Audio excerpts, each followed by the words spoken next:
Welcome to the Stocks with Josh show. We are 21 days into the month of January and this so-called big 2023 recession. But so far, the markets continue to fight their way up, not down. So I took this weekend to step back, look more broadly at the charts as well as the data. The market has been steadily climbing. Now, I knew that January wasn't going to be the big capitulation month, that it would be choppy and mostly sideways, but I didn't expect the strength that we've been seeing in the last week. We're going to take a look at the S&P 500 and recap the recent big moves. And then I'm going to highlight some important news data and make a prediction for stocks and crypto going into next week. Thank you guys for already hitting the like. Join the Stock Josh family community by hitting the subscribe and the all notifications YouTube bell. I'm not telling you what to buy or sell. This channel is for educating yourself and being a good steward of your wealth and talents.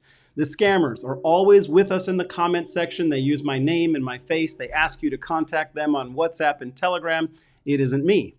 Okay, let's look at the S&P 500. Why do we use the S&P? Because it's an index which tracks the top 500 companies in the US from all sectors. The trading symbol that I'm using specifically is the SPX, and I'm looking at the daily candle view, which means that each candle represents one day in the markets, the open, the high, the low, and the close of the day. So the markets have been steadily rising since October 13th's low, and we got a reversal on that day. And I want you to look closely at the candle that we got. It was an absolute monumental candle compared to every other candle on the chart. The S&P 500 moved that day 5.56%. The markets started off free falling, and then midday they took off like a rocket. What is significant about that is that the markets on average only move 70% of the time up or down 1%. So this near 6% day was very significant. From there, it fought its way up for the next 49 days to take a shot at that great bear barrier recession wall of 2022. And it was quickly shot down by an indecisive, low volume, low strength doji candle, hitting the high of the day at exactly 4,100. From this point forward, the markets fell back to the 3,900 level. They consolidated for a few days, and then they made another attempt at the wall with a decent amount of volume, pushing up through the wall, back testing that 4,100 level, only for high volume selling to come flooding in and push it back down decisively, leaving us with a bearish double top candle pattern. For the next 8 days, the market sold off. They hit the 3,800 level, they found support there, and they began to consolidate. One candle in particular stands out, which marked the bottom of that move. It was the red hammer candlestick.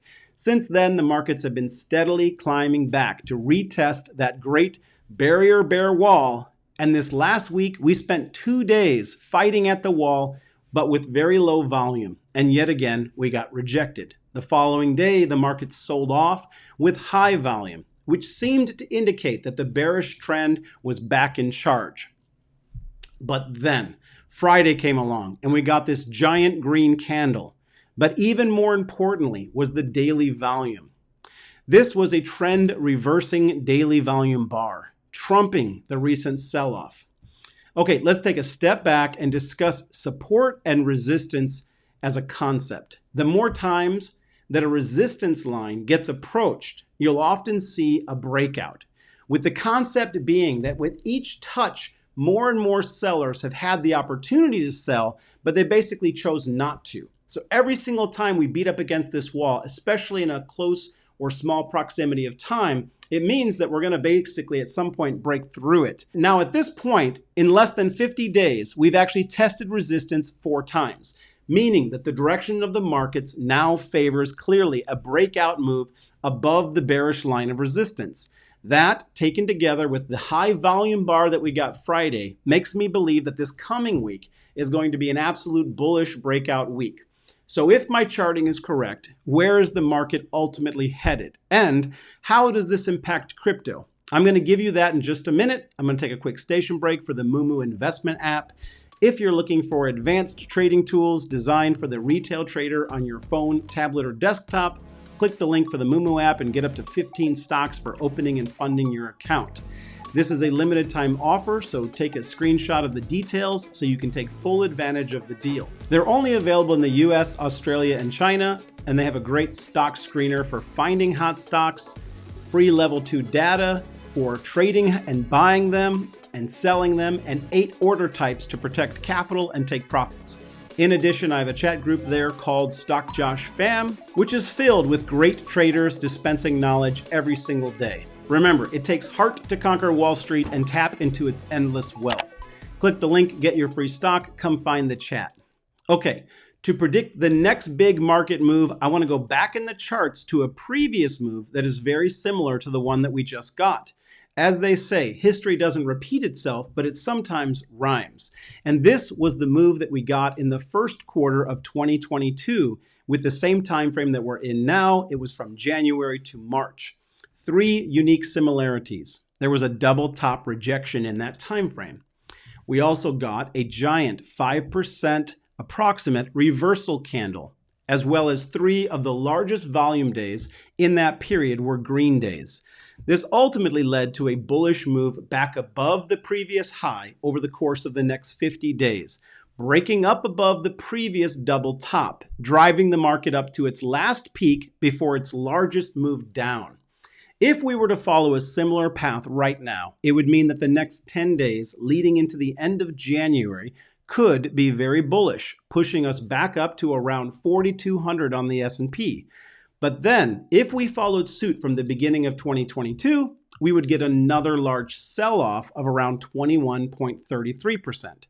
This would bring us down to the 3,300 target area on the S&P, which a lot of analysts have said would ultimately be our destination.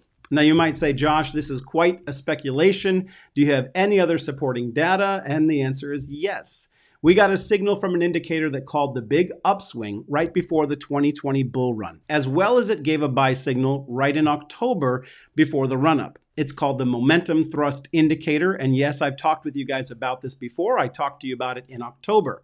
It gave a buy signal on January 13th. Now this happens when advancing stocks lead declining stocks by better than 1.91 to 1 over a 10-day trading season.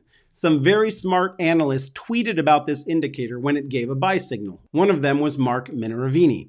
He was the 2021 U.S. investing champion. I follow him on Twitter. I've mentioned him here before. On a side note, I often get asked what investment books I like. I like 2 of Mark's books. One is called Trade Like a Stock Market Wizard. The other one is called Think and Trade Like a Champion. I do not know Mark. I'm not getting paid to promote him, but he is a very smart guy and I like his stuff. Anyways, on January 13th, he highlighted this signal. He gave a tweet about it. The last time we got this signal, like I said, was early October. And if you had gone bullish, you would have participated in the run-up that led us all the way into mid-December. And so what does all of this mean? Now, you know that I've been leaning bearish. I've been respecting the larger trend of the markets, which without a doubt is still pointing to a market in decline. But we have to trade with the charts and not with our hearts. So I'm going to go into next week positioning myself for a continued move up throughout the end of January. What impact does this have on plays like the SQQQ, which are inverse ETFs to the market? It means we could easily come back to the $41 range by the end of the month. There are a lot of ways to play that move, and I'm going to share more details about how I play it in the chat on Moomoo. After we hit the $41 mark, I'm speculating a reversal and that move, that bigger move, when the markets have the bigger move down, it will have a bigger move up to maybe $70. You have to be quick on your feet to make money in Wall Street. You cannot get stuck in a bearish or bullish headspace. You have to respect the data. I'm going to be looking for an SQQQ put on any pop the markets give me Monday morning. So what impact does this have on crypto? In my view, we could ultimately push up to the 24, 25K area on Bitcoin. The crypto run, in my opinion, is not over, and we're likely to see the alts pop shortly after Bitcoin pauses from its move up. I've also noticed that a couple of the alts like Chainlink and Algo are looking like they want to pop. Ethereum will likely hit the 1800 to the 1900 range.